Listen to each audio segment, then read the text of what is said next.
नमस्कार, आप सभी का स्वागत है यूथ अध्ययन के चैनल पे। देखिए एक बार फिर से मैं आप सभी के बीच एसपीटेट नवंबर 2025 के लिए साइकोलॉजी का पार्ट 4 लेके आ चुका हूँ। पार्ट 4 का जो पहला क्वेश्चन है कि गेस्टाल्ट का अर्थ है। देखिए अगर बात करें गेस्टाल्ट की तो गेस्टाल्ट का जो अर्थ होता है वो होता है समग्र रूप। ऑप्शन ए यहाँ पे बिल्कुल सही हो जाएगा। देखिए अगर बात करें गेस्टाल्ट की तो गेस्टाल्ट का अर्थ समग्र रूप या संपूर्ण होता है। इस बात को आपने याद रखना है। ये क्वेश्चन बहुत दफ़ा टेट परीक्षाओं में पूछा गया है। अच्छा, प्रश्न पूछने वाला प्रश्न आपसे ये भी पूछता है कि जो ये गेस्टाल्ट है वो किस भाषा का शब्द है। तो अगर बात करें गेस्टाल्ट बात की तो ये जो है वो एक जर्मन भाषा का, किस भाषा का, जर्मन भाषा का शब्द है जिसका अर्थ संपूर्ण होता है। इस बात को आपने डिटेल से याद रखना है। परीक्षा में क्वेश्चन पूछने वाला क्वेश्चन ये भी पूछता है कि जो ये गेस्टाल्ट बात का जो सिद्धांत है, इस सिद्धांत के प्रतिपादक कौन है। तो इस सिद्धांत के प्रतिपादक मैक्स वर्दीमर साहब। आप पे इस पे जो प्रयोग किया था गेस्टाल्ट बात पे जो प्रयोग करता थे वो कोहलर साहब थे, आपके कोपका साहब थे। तो कोहलर और कोपका की जो इनसाइट लर्निंग थ्योरी है, जिसको सूझ का सिद्धांत भी जो है कई बार कहा जाता है, तो ये जो थ्योरी है आपको पता है, मैंने बहुत बार आपको बता चुका हूँ। कोहलर की जो आपकी कोहलर के द्वारा जो इनसाइट लर्निंग थ्योरी पे अंतर्दृष्टि का सिद्धांत जो जिसको कहते थे, सूझ के सिद्धांत जिसको कहते थे, जिस पर प्रयोग इन्होंने किया था कोहलर और कोपका ने, और इसका जो प्रतिपादक है वो वर्दीमर है। ये सभी गेस्टाल्ट बात से संबंधित मनोवैज्ञानिक है। इस बात को आपने डिटेल से याद रखना है। अगर आप भी एसपी टीजीटी कमीशन या एसपी टेट नवंबर में अपना टेट क्वालिफाई करना चाहते हो तो जुड़िए हमारे साथ। मात्र और मात्र 499 रुपीज़ मंथ में हम देंगे आपको 499 में लाइव प्लस रिकॉर्डेड क्लासेस। साथ में अगर आप हमारे पेड हैंड रिटन नोट्स भी लेना चाहते हैं तो आप हमारे नंबर से कांटेक्ट कर सकते हैं 7876145409। हमारे बैच में आपको मिलने वाली है live plus recorded. Live plus recorded का मतलब होता है कि जो क्लास लाइव मिलने वाली है उस क्लास को आप बाद में रिकॉर्डेड फॉर्म में भी आराम से घर में देख सकते हो। तो अगर आप हमारे बैच के साथ जुड़ना चाहते हैं तो इस दिए गए नंबरों पे आप कांटेक्ट कर सकते हैं 7876145409। बहुत दफ़ा ये क्वेश्चन भी परीक्षाओं में पूछा गया है कि गेस्टाल्ट बात पर प्रयोगकर्ता कौन थे। तो कोहलर साहब गेस्टाल्ट बात पे प्रयोगकर्ता थे। इस बात को आपने याद रखना। इनका सिद्धांत को समग्रवाद का सिद्धांत, अवयवीवाद का सिद्धांत और संपूर्णवाद का सिद्धांत। अच्छा, गेस्टाल्टवाद में क्या होता है तो गेस्टाल्टवाद में जब तक समस्या आपको दिखाई नहीं पड़ती तब तक उसका हल नहीं हो सकता। इसमें सीधा सीधा बोला कि जो गेस्टाल्टवाद का जो सिद्धांत है इसमें सीधा बोला है। तो ये कौन सा सिद्धांत में या किस में ये बात कही गई है कि जब तक समस्या दिखाई नहीं पड़ती तब तक उसका हल नहीं होगा। तो ये बात गेस्टाल्टवादी बोलते हैं। इस बात को आपने याद रखना है। और जो आपका कोहलर साहब है उसने किस पे प्रयोग किया था, चिंपैंजी पे प्रयोग किया था जिसका नाम सुल्तान था। ये मैं आपको पिछले कुछ वीडियोस में अपनी बता चुका हूं। अगले क्वेश्चन की ओर बढ़ते हैं कि निम्न में से कौन सा बुद्धि का सिद्धांत नहीं है। Which of the following is not a theory of intelligence. तो आपका बुद्धि का यहाँ पे सिद्धांत कौन सा नहीं है। देखिए, एक कारक सिद्धांत जी, ये तो बुद्धि का जो है जो यूनिफैक्टर थ्योरी है तो बुद्धि का एक सिद्धांत है। इसके बाद है द्विकारक सिद्धांत। द्विकारक सिद्धांत जिसको टू फैक्टर थ्योरी कहा जाता है, ये भी एक बुद्धि का सिद्धांत है। इसके अलावा प्रत्यागमन का सिद्धांत, देखिए ये तो हमने सुना ही नहीं। जो प्रत्यागमन का सिद्धांत है, थ्योरी ऑफ रिग्रेशन जो है, ये एक बुद्धि का कोई भी सिद्धांत नहीं है। और अगर बात करें बुद्धि के बहुकारक सिद्धांत की तो ये भी एक बुद्धि का सिद्धांत है। तो ऑप्शन नंबर सी, प्रत्यागमन का जो सिद्धांत है ये बुद्धि का कोई भी सिद्धांत नहीं है। इस बात को आपने याद रखना है। अच्छा, क्वेश्चन पूछने वाला क्वेश्चन आपसे ये भी पूछ सकता है कि आप ये बताइए कि जो बुद्धि का जो एक कारक सिद्धांत है इसके प्रतिपादक कौन है। ये मोस्ट इंपॉर्टेंट क्वेश्चन है। तो बुद्धि का जो एक कारक सिद्धांत है इसके प्रतिपादक आपके अल्फ्रेड बिनेर साहब है। तो बिनेर साहब के द्वारा क्या दिया गया था, बुद्धि का एक कारक सिद्धांत दिया गया था। इन्होंने ये बताया कि सभी व्यक्तियों में एक ही प्रकार की बुद्धि होती है जो सभी कार्यों के लिए कार्य करती है। क्या ये आप सेटिस्फाइड ही नहीं होंगे इस बात से। अब एक ही प्रकार की बुद्धि सभी व्यक्तियों में थोड़ी होगी, सभी व्यक्तियों में अलग अलग होती है। कोई मंद बुद्धि होता है, कोई प्रतिभाशाली बालक होता है, अलग अलग बुद्धि सब में होती है। अच्छा, बुद्धि का द्विकारक, two factor theory of intelligence. देखो यूनिफैक्टर तो बिनय ने दी थी। अब क्वेश्चन अगले बार पूछेगा कि द्विकारक सिद्धांत किसने दिया, तो बुद्धि का जो द्विकारक सिद्धांत है वो स्पियर्समैन साहब के द्वारा दिया गया। ये बात आपको याद रखना। स्पियर्समैन साहब ने बताया कि बुद्धि जो है वो दो कारकों से मिलकर बनी है। एक होता है जी फैक्टर, सामान्य तत्व, और दूसरा होता है विशिष्ट तत्व जिसको एस फैक्टर कहा जाता है। ठीक है, सामान्य तत्व वो तत्व होता है जहाँ पे जो हम क्या होती है, जो बुद्धि हमारी जन्मजात होती है, जो हर किसी में अलग अलग होती है। और विशिष्ट तत्व होता है जो हम दूसरों से अर्जित करते हैं बुद्धि। ठीक है, तो जो हम दूसरों से जो अर्जित करेंगे वो एस फैक्टर की इंटेलिजेंस होगी, स्पेशल एबिलिटी होगी, और जो जी फैक्टर की एबिलिटी होती, तो स्पियर्स मैंने बोला कि बुद्धि के दो कारक, एक होगा जी जो कि हम जन्मजात जो है वो जो हमारी सामान्य बुद्धि जो जन्मजात होती है, एक होता है एस फैक्टर जो कि हमको क्या है अर्जित करने वाली, दूसरों से हम जो अर्जित कर रहे हैं, ये भी आपको याद रखना है। अच्छा, बुद्धि का बहुकारक सिद्धांत किसने के द्वारा दिया गया? तो बुद्धि का जो बहुकारक सिद्धांत है इसको बालू का ढेर का सिद्धांत भी कहा जाता है। तो बालू के ढेर के किस सिद्धांत की तुलना हुई? तो बुद्धि के बहुकारक सिद्धांत की जो तुलना है वो बालू के ढेर से भी हुई है। इस बात को आपने याद रखना है। और फिर क्वेश्चन आपसे ये पूछा जाता है कि आप ये बताइए कि जो बुद्धि का जो बहुकारक सिद्धांत है, multi factor theory of intelligence है, वो किसके द्वारा दी गई? थॉर्नडाइक साहब के द्वारा दी गई। इस बात को आपने याद रखना है। बात कर रहे हैं इंटेलिजेंस की, बात कर रहे हैं बुद्धि की। भाई बुद्धि का सर्वप्रथम प्रयोग किसने किया? क्वेश्चन ये भी पूछा जाता है। तो ब्रिटेन देश के एक मनोवैज्ञानिक है जिनका नाम है फ्रांसिस गाल्टन। तो इन्हीं फ्रांसिस गाल्टन ने क्या किया था? फ्रांसिस गाल्टन ने 1885 में सर्वप्रथम बुद्धि शब्द दिया। ये बात आपको याद रखनी है। बुद्धि शब्द का प्रयोग किया और कैटल ने सर्वप्रथम बुद्धि की बात करी अपनी किताब में 1890 में, जो इनकी बुक थी मेंटल टेस्ट एंड मेजरमेंट। तो ये सारी बातें आपको याद रखना है। बुद्धि का एक कारक, द्विकारक सिद्धांत। और एक बार क्वेश्चन आया था कि बुद्धि का जो एक कारक सिद्धांत है इसका एक और क्या नाम है? तो बुद्धि के एक कारक सिद्धांत को, यूनिफैक्टर थ्योरी को, निरंकुशवादी सिद्धांत भी कहते हैं। इस बात को आपने याद रखना है, बहुत बहुत इंपॉर्टेंट है। और अगर बात करें बहुकारक सिद्धांत की, इसकी तुलना जो है वो बालू के ढेर से की गई है। ये भी मोस्ट इंपॉर्टेंट है। ये सारे के सारे क्वेश्चन पूछे गए हैं। अच्छा, एक क्वेश्चन और है, group factor theory of intelligence, बुद्धि का समूह कारक सिद्धांत। तो बुद्धि का जो समूह कारक सिद्धांत है, देखिए एक पुस्तक है इनकी जिनका नाम है थ्रस्टन साहब के द्वारा बुद्धि का समूह तत्व सिद्धांत दिया गया था, ग्रुप फैक्टर थ्योरी दी गई थी। कब इन्होंने इसको इंट्रोड्यूस किया? तो 1938 के आसपास। इनकी एक बुक है प्राइमरी मेंटल रियलिटी, तो प्राथमिक मानसिक योग्यता है ना, या इसको एबिलिटी भी, सॉरी रियलिटी नहीं है, एबिलिटी है ये। तो प्राइमरी मेंटल एबिलिटी जो बुक है, प्राथमिक मानसिक योग्यता, आपकी जो वास्तविकता है, तो प्राथमिक मानसिक एबिलिटी जो बुक है वो किसके द्वारा दी गई है? तो ये बुक दी गई है आपके थ्रस्टन साहब के द्वारा, जिनके द्वारा बुद्धि का आपका ग्रुप फैक्टर थ्योरी, इन्होंने बताया था कि जो यहाँ पे तत्व है वो 7 तत्वों को इन्होंने बुद्धि के प्रमुख माना। टोटल इन्होंने 13 तत्व बताए थे। इस बात को आपने याद रखना। अच्छा, बुद्धि के और भी बहुत सारे सिद्धांत है। बुद्धि का एक त्रिचापित बुद्धि का स्थान जो है वो एक त्रिचापित बुद्धि का सिद्धांत भी दिया है। तो त्रिचापित बुद्धि का जो सिद्धांत है वो दिया गया था स्टर्नबर्ग। किसने दिया था? स्टर्नबर्ग के द्वारा। तो आपका जो त्रिचापित मतलब कि 3 प्रकार की बुद्धि, वो आपके इसके जो प्रतिपादक है वो स्टर्नबर्ग है। तरल ठोस बुद्धि का सिद्धांत जो दिया था वो भी कैटल साहब के द्वारा दिया गया था। तो तरल और ठोस बुद्धि का सिद्धांत के प्रतिपादक कौन है? कैटल है। इस बात को आपने याद रखना है। क्वेश्चन पूछने वाला क्वेश्चन पूछेगा आपका बुद्धि का क और क व ख सिद्धांत। क्या ऐसे क्वेश्चन आते हैं? जी हाँ, कभी कभार पूछ लिए जाते हैं। तो बुद्धि का क व ख सिद्धांत के प्रतिपादक जो है वो विलियम हैक साहब है। इस बात को आपने याद रखना है। तो इस क्वेश्चन से इतना ही सीख लेते हैं। अब आगे बढ़ते हैं अगले क्वेश्चन की ओर। अगला क्वेश्चन बोल रहा है कि पूर्व अनुभव के आधार पर संवेदना को अर्थ प्रदान करना कहलाता है। देखिए, पूर्व अनुभव है आपको giving the meaning of sensation on the basis of past experiences is called. देखिए, पूर्व अनुभव पहले का ज्ञान है, पूर्व अनुभव है, और उसके आधार पर संवेदना को जो अर्थ प्रदान कहलाता है उसको क्या कहते हैं? तो उसको जो कहते हैं उसका आपका जो है प्रत्यक्षीकरण कहते हैं। तो जब हम पूर्व अनुभव के आधार पर संवेदना का अर्थ प्रदान करेंगे तो उसको क्या कहेंगे? प्रत्यक्षीकरण कहेंगे। इस बात को आपने याद रखना है। रैंडम क्वेश्चन है, यहाँ से ज़्यादा बात नहीं करेंगे। इस बात को आपने याद रखना कि जब भी पूर्व अनुभव के आधार पर हम संवेदना निकालेंगे तो उस अर्थ को जब हम प्रदान करेंगे तो उसको प्रत्यक्षीकरण कहेंगे। ऑप्शन सी आपको डिटेल से याद रखना है। अगला क्वेश्चन है, वह बच्चे जिनकी मानसिक आयु उनकी कालानुक्रमिक आयु से ज़्यादा होती है वो कहलाते हैं।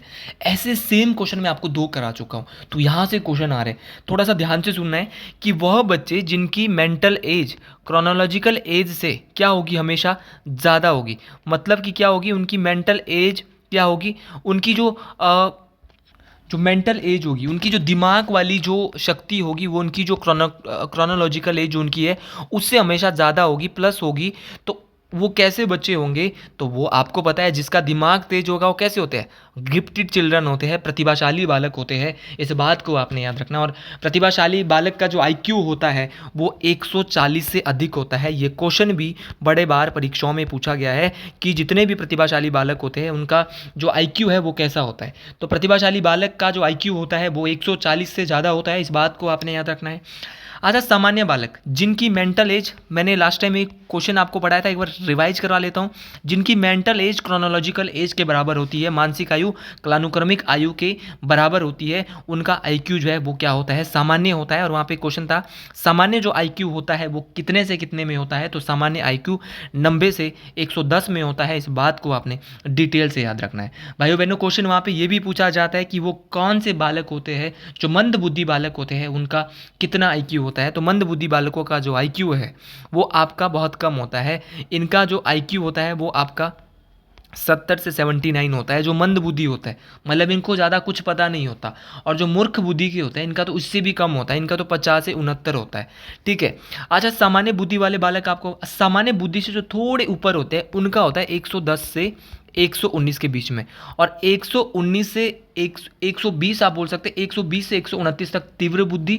और एक बार पूछा गया था जो प्रखर बुद्धि के बालक होंगे ये प्रतिभाशाली से थोड़े कम होंगे, इनका होगा 130 से 139। तो ये सारी बातें आपको याद रखनी है। अच्छा, इसका फॉर्मूला बहुत बार आ रहा है। अगर बात करता हूँ मैं बुद्धि लब्धि के फॉर्मूले की, जिसमें टर्मन साहब ने इसको संशोधन किया था, दिया तो विलियम स्टर्न साहब ने दिया था इसको, लेकिन बाद में इसको संशोधन 1916 में टर्मन साहब के द्वारा जो इंटेलिजेंट क्वेश्चन का जो फॉर्मूला है वो दिया गया था। आईक्यू बराबर होता है, आपको याद रखना है, मेंटल एज जो आपकी मानसिक आयु होती है, मानसिक आयु बटे में वास्तविक आयु, जिसको आप कालानुक्रमिक आयु भी कहते हैं, क्रोनोलॉजिकल एज, गुना में क्या होता है। पहले इन्होंने जो 1912 में फॉर्मूला दिया था आईक्यू का, तो इन्होंने इतना ही दिया, मेंटल एज बटे में क्रोनोलॉजिकल एज, गुना में 100 नहीं था। लेकिन जब टर्मन साहब ने इसको बाद में इसमें 100 लगाया तो ये इस फार्मूला पूर्ण हो गया। इस बात को आपने डिटेल से याद रखना है। तो ये फार्मूला भी आपको डिटेल से याद रखना है। बात कर रहे थे गिफ्टेड चिल्ड्रन की। जो गिफ्टेड चिल्ड्रन होते हैं उनके मन में हमेशा आइडियाज़ जो है क्रिएटिव आइडियाज़ होंगे, उनका डिसीजन हमेशा इंडिपेंडेंट होगा। ये नॉर्मल सी चीज़ें परीक्षाओं में पूछी जाती है। और उनकी जो मेंटल प्रोसेस होती है वो हमेशा उच्च होती है, हाई होती है, मानसिक जो क्षमता होती है हमेशा उच्च होती है। इस बात को आपने याद रखना है। अगला क्वेश्चन यहाँ पे पूछा जा रहा है कि क्रिया प्रसूत अनुबंधन डैश से संबंधित है, operant conditioning theory is associated with. अगर बात करें आपके क्रिया प्रसूत अनुबंधन के सिद्धांत की, तो इस सिद्धांत को जो दिया गया था वो आपके किसके द्वारा दिया गया था, तो स्कीनर साहब के द्वारा दिया गया था। इस बात को आपने डिटेल से याद रखना है। तो स्कीनर साहब के द्वारा आपका क्रिया प्रसूत अनुबंधन का सिद्धांत दिया गया था, इस बात को आपने याद रखना है। देखिए, जो आपका ऑपरेंट कंडीशनिंग थ्योरी है, आपका जो क्रिया प्रसूत अनुबंधन का सिद्धांत है, ये स्कीनर साहब ने दिया। अब इनका जो ये सिद्धांत है, जो क्रिया प्रसूत अनुबंधन का जो इनका सिद्धांत है, इसको बहुत नामों से जाना जाता है। क्रिया प्रसूत अनुबंधन के सिद्धांत को आरएस थ्योरी, रेनफोर्समेंट बात पहले दी जाती है, फिर ये स्टिमुलस इसको मिलता है, फिर उद्दीपक इसको मिलता है। मतलब पहले पुनर्बलन दिया जाता है, पहले शाबाशी दी जाती है, उसके बाद वो और ज़्यादा कार्य करता है। तो इसीलिए इनकी थ्योरी को, इनका जो क्रिया प्रसूत अनुबंधन का जो सिद्धांत है, इसको आरएस थ्योरी के नाम से भी जाना जाता है। बड़े दफ़ा ये क्वेश्चन हमने परीक्षाओं में पढ़ा है कि आरएस थ्योरी क्या है।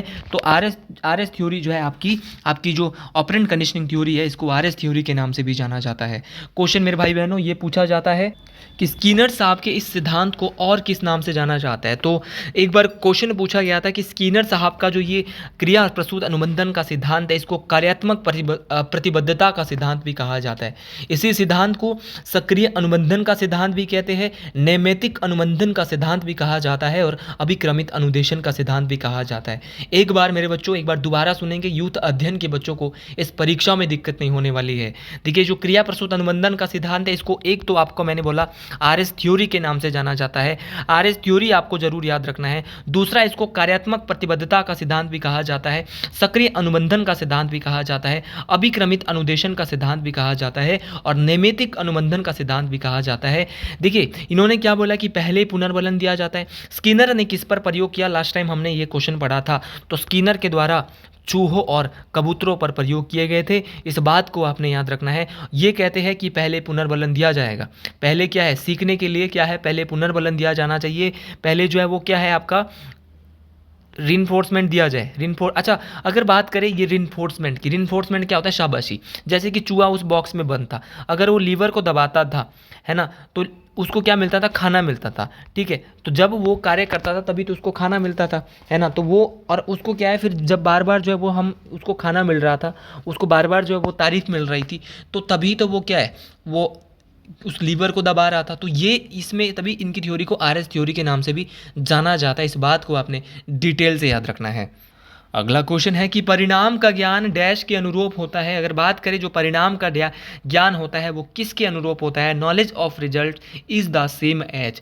देखिए जो परिणाम का ज्ञान होता है दोस्तों, ये किसके अनुरूप होता है? तो अगर परिणाम के ज्ञान की बात करें मेरे भाइयों बहनों, तो परिणाम का जो ज्ञान होता है वो आपका अधिगम अधिगम के अनुरूप होता है। देखिए परिणाम कब आता है? जब हम अधिगम, लर्निंग, सीखते हैं। जब हम सीखेंगे, परीक्षा के लिए अच्छे से पढ़ेंगे, आपका भी टेट का एग्जाम है, आप सीखोगे तभी तो आपका परिणाम का जो ज्ञान है, परिणाम का ज्ञान तभी दिखेगा कि भैया इसने बहुत ज़्यादा लर्निंग करी थी, बहुत ज़्यादा सीखा था, तभी तो उसका परिणाम आया। तो ये सारी बातें आपको डिटेल से याद रखनी। पिछले क्वेश्चन में थोड़ी सी चीज़, एक आधी चीज़ छूटी है।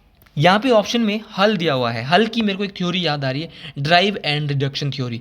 तो ड्राइव एंड रिडक्शन थ्योरी के जो सिद्धांत है, प्रतिपादक है, वो किसके द्वारा दिया गया? हल के द्वारा और थॉर्नडाइक साहब के द्वारा जो है प्रयास एवं त्रुटि का सिद्धांत, जिसको ट्रायल एंड एरर थ्योरी कहा जाता है। भूलना नहीं है, परीक्षाओं में सीधे क्वेश्चन यहाँ से पूछे जाएंगे। अगला क्वेश्चन है कि स्वयं में सिमट जाना एक विकासात्मक व्याधि है जिसे डैश कहते हैं। देखिए withdrawal into the one self is a developmental disorder which is known as. देखिए स्वयं में सिमट जाना किस प्रकार की विकासात्मक व्याधि है जिसे डैश कहते हैं? तो भैया याद रखना है, जब व्यक्ति स्वयं में सिमट जाता है तो ये समाज विरोधी व्यवहार तो नहीं करेगा। स्वयं में सिमट गया तो समाज विरोध, समाज का क्या विरोध कर रहा है? स्वयं में तो सिमट रहा है ना। ये स्वालीनता, जी बिल्कुल। ऑटिज्म हो सकता है, मानसिक मनता भी नहीं होगा, इनमें से ये तो नहीं होगा। तो स्वालीनता जो होती है, जिसको ऑटिज्म कहा जाता है, जब हम स्वयं में सिमट जाते हैं तो इसको स्वालीनता कहते हैं, इसको ऑटिज्म कहते हैं। इस बात को आपने याद रखना है कि परीक्षाओं में बहुत दफ़ा पूछा गया कि ऑटिज्म क्या होता है। तो जब व्यक्ति स्वयं में सिमट जाता है तो उसको ऑटिज्म कहते हैं मेरे भाई बहनों। इस बात को आपने डिटेल से याद रखना है। परीक्षाओं में सीधे सीधे क्वेश्चन यहाँ से आने वाले हैं। देखिए समाज विरोधी व्यवहार क्यों ही करेगा बच्चा? वो तो स्वयं में सिमट रहा है। हाँ स्वालीनता होगा, मानसिक मनता, मेंटल रिड्रेशन ये भी नहीं हो सकता। तो इनमें से कोई नहीं, ये भी तो नहीं हो सकता। तो स्वालीनता का मतलब होता है जब व्यक्ति स्वयं में सिमट जाता है, अपने आप में ही रहता है। अगला क्वेश्चन यहाँ पे है कि विकास परिवर्तन का ऐसा प्रतिरूप है जो डैश से प्रारंभ होकर जीवन पर्यंत गतिशील रहता है। देखिए विकास कब से होता है? बहुत दफ़ा आपने ये क्वेश्चन पढ़ा होगा कि विकास जो है मेरे भाइयों बहनों वो गर्भाधान से ही शुरू हो जाता है। विकास की जो प्रक्रिया है, वो जो परिवर्तन है, वो कब से होता है? गर्भाधान से शुरू होकर जीवन पर्यंत जो है हमारे जीवन में रहता है। सीधा क्वेश्चन कभी आता है कि विकास, डेवलपमेंट जो है वो कैसी होती है? तो डेवलपमेंट हमेशा जो है वो निरंतर हमारे जीवन में होती है। इस बात को भी आपने डिटेल से याद रखना है। देखिए हमारी जो बाल विकास की अवस्थाएं हैं, अगर मुख्य रूप से देखो तो आपकी इन्फेंसी स्टेज होती है, आपकी बाल्य अवस्था होती है, आपकी शैश अवस्था होती है, इन्फेंसी होती है, आपकी बाल्य अवस्था होती है, आपकी किशोरावस्था होती है। मुख्य रूप से ये 3 स्टेजेज हमारी होती है।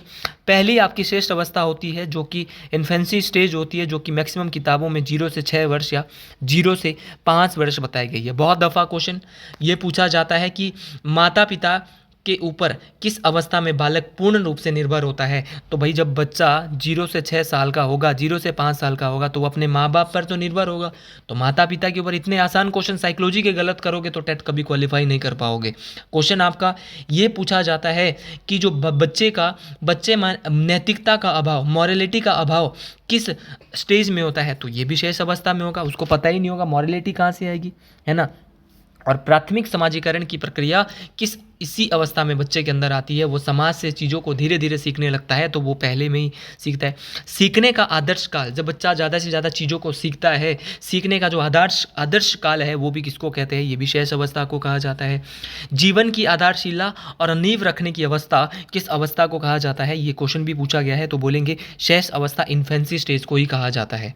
इसके बहुत सारे नाम हैं। इसको खिलौने की आयु भी कहा जाता है, टॉय एज भी कहा जाता है शैश अवस्था को। अनुकरण द्वारा सीखने की अवस्था, मतलब कि लर्निंग करके हम सीखते हैं। संस्कारों के निर्माण की अवस्था, वो भी इसी स्टेज को कहा जाता है। आपका सीखने का आदर्श काल, ये तो मैं बता चुका हूँ। और जीवन का महत्वपूर्ण काल भी शेष अवस्था को कहा जाता है, क्योंकि बच्चा बिगड़ गया तो इसी काल में बिगड़ेगा ना, बाद में तो सुधर नहीं पाएगा। दूसरी है बाल्य अवस्था, जिसको चाइल्डहुड स्टेज कहा जाता है। भाई इसको जीवन का यूनिक पीरियड, बोले भैया जीवन का अनोखा काल किस अवस्था को कहा जाता है, तो बोलेंगे बाल्य अवस्था को जीवन का अनोखा काल कहा जाता है। इस बात को आपने डिटेल से याद रखना है। फिर क्वेश्चन कहते हैं कि बहुत दफ़ा सीधा टेट परीक्षाओं में क्वेश्चन पूछा जाता है कि जीवन का आरंभिक स्कूल की आयु कहा जाता है, किसे कहा जाता है, तो आरंभिक स्कूल की आयु बाल विकास की बाल्य अवस्था को कहा जाता है। इस बात को आपने डिटेल से याद रखना, जो 6 से 12 वर्ष तक होती है बच्चे के अंदर, ये बात आपको डिटेल से याद रखनी है। अच्छा, आपकी स्मार्ट एज या स्वफूर्ति की अवस्था किसे कहा जाता है, तो स्मार्ट एज, जिसमें बच्चा थोड़ा सा स्मार्ट बनता है अपने आप को, तो स्मार्ट एज भी इसी अवस्था को कहा जाता है। इस बात को आपने याद रखना। तो जीवन का अनोखा काल, आपका यूनिक पीरियड, आपका आरंभिक स्कूल की आयु और स्वफूर्ति की अवस्था जो कहा जाता है, वो आपका इसी अवस्था को कहा जाता है। इस बात को मेरे भाइयों बहनों आपने याद रखना। इसी अवस्था को गंदी अवस्था भी कहा जाता है। गेम खेलों की अवस्था भी इसी अवस्था को, बाल्य अवस्था को कहा जाता है। यहाँ से सीधे क्वेश्चन पूछा जाता है। और संग्रहण की अवस्था जो विकसित होने लगती है, जब बच्चा ज़्यादा से ज़्यादा चीज़ों को अपने माइंड में बिठाना शुरू करता है, वो भी इसी अवस्था को कहा जाता है। एक क्वेश्चन और बहुत इंपॉर्टेंट है कि गैंग एज किस अवस्था को साइकोलॉजी की कहा जाता है, तो गैंग एज भी बाल्य अवस्था को मेरे भाई कहा जाता है। और लॉजिकल थिंकिंग आपको पता ही है, प्याजे की तीसरी अवस्था में आती है। और ये अवस्था भी जो आपकी 6 से 12 है, तो ये भी आपको याद रखना है कि लॉजिकल थिंकिंग जो तार्किक चिंतन की अवस्था है, वो बाल विकास की कौन सी अवस्था है मेरे भाई बहनों, तो बोलेंगे ये भी चाइल्डहुड ही है। और इस अवस्था में गर्ल्स की हाइट, बाल विकास की ऐसी अवस्था जिसमें लड़की की कद ज़्यादा होगा और लड़के का कम होगा, तो ये भी इसी अवस्था में। देखा होगा आपने कि जब आप 6 से 12 साल के होते तो कोई लड़कियां आपके मुकाबले बिल्कुल बराबर होती है, आपसे लंबी होती है, तो आपको लगता है कि भाई ये लंबी, आपके घर में आपकी बहन भी देख लो, मान लो वो आपसे लंबी हो सकती है, तो आपको लगेगा कि यार हमारी हाइट बराबर, लेकिन एक टाइम पे क्या लड़के ज़्यादा हाइट चले जाती है और लड़की की हाइट उतनी रह जाती है। तीसरी अवस्था की अगर बात करूँ मैं, तो तीसरी अवस्था होती है किशोरावस्था, जिसको एडोलसेंस कहते हैं। एडोलसेंस एक लैटिन भाषा का शब्द है जिसको किशोरावस्था कहते हैं। और एडोलसेंस की बात करें तो ये लैटिन भाषा के शब्द एडोल्सकेट से बना है, जैसा कि आप सब लोग जानते हैं। देखिए, किशोरावस्था के बहुत सारे नाम हैं। किशोरावस्था जो एडोलसेंस जो स्टेज है, इसको बसंत ऋतु की अवस्था कहते हैं, इसको दुख अवस्था भी कहते हैं, इसको उलझन की अवस्था भी कहते हैं, इसको गोल्डन एज, स्वर्णकाल भी कहा जाता है। इस बात को आपने याद रखना। और जो स्टैनली हॉल साहब है, ये बहुत दफ़ा ये क्वेश्चन टेट में आया, इसलिए मैं आपको बता रहा हूँ। भाई जो स्टैनली हॉल साहब है, इन्होंने किशोरावस्था को, इन्होंने क्या बोला था, तनाव एवं तूफान की एवं संघर्ष की अवस्था बताया। तो तनाव, दबाव, तनाव एवं तूफान और संघर्ष की अवस्था, किशोरावस्था को किसने बताया है, तो स्टैनले हॉल साहब के द्वारा बताया गया है। तो किशोरावस्था, तूफान एवं तनाव की अवस्था जो बताया है, वो आपके स्टैनले हॉल ने बताया। अब जो किलपैट्रिक एक मनोवैज्ञानिक होते थे, अब किलपैट्रिक साहब ने भी बोला कि मैं भी कोई बता देता हूँ किशोरावस्था के बारे में। किलपैट्रिक ने बोला कि किशोरावस्था जीवन का सबसे कठिन काल है। ये किसने बोला, ये आपका किलपैट्रिक साहब ने बोला। ये बात आपको डिटेल से याद रखनी है। अगला और आज का अंतिम क्वेश्चन है कि सृजनात्मक क्षमता को सुधारा जा सकता है। अब कैसे सुधारा जा सकता है सृजनात्मक क्षमता को, तो आप ये मेरे को कंपटीशन में या आप मेरे को कमेंट बॉक्स में बताओगे। तो चलो मैं ही बता देता हूँ आपका, अगर सही परीक्षण दिया जाएगा, प्रॉपर ट्रेनिंग दी जाएगी, तभी तो उसको सुधारा जाएगा। तो ऑप्शन ए यहाँ से बिल्कुल सही हो जाए। और आज का आखिरी क्वेश्चन है कि आरबी केटल ने व्यक्तित्व परीक्षण बनाया जिसे नाम से जाना जाता है 16 PF। जी हाँ, बिल्कुल, जो आरबी केटल थे, इनके द्वारा एक जो व्यक्तित्व का जो परीक्षण दिया गया, एक मनोवैज्ञानिक थे आपकी आरबी केटल, इनके द्वारा दिया गया था आपका 16 PF पर्सनैलिटी फैक्टर टेस्ट। इस बात को आपने डिटेल से याद रखना है। तो आज के लिए इतना ही। अगर आपको भी मेरी वीडियो पसंद आई हो तो कमेंट बॉक्स में ज़रूर लिखिए। हर हर महादेव।